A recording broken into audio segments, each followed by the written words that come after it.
How to delete saved passwords in Facebook and Instagram.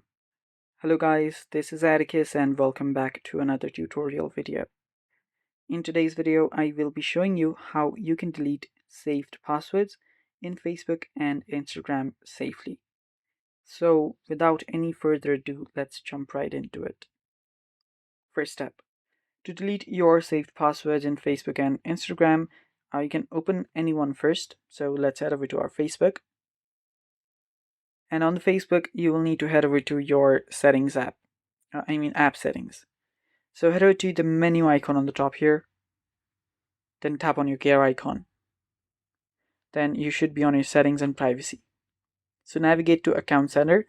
That is your Meta's Account Center.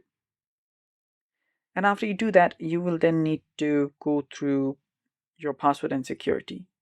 So you'll find Account and Settings. Tap on Password and Security from there. And after you do that, you'll find Saved Login option. Tap on that. After you do that, choose the account.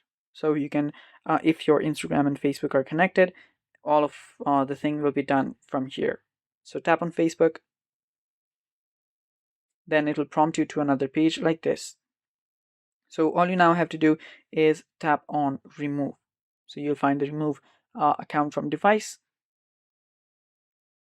If you tap on this, your account will get removed from this device. Even removed the saved login. You'll find the remove saved login from here. If you tap on this, every saved logins on every other devices will get removed. And also there is Android Cloud backup option. You can remove it from that as well, and also from your iCloud account. All you have to do is tap on any one of those and you're good to go. The same is for the Instagram. Tap on your Instagram option from here, which will directly take you to your saved login information. Toggle this button off, and that's basically it. And that's all for today's video. Thanks for watching. Stay tuned for more upcoming videos, and bye-bye.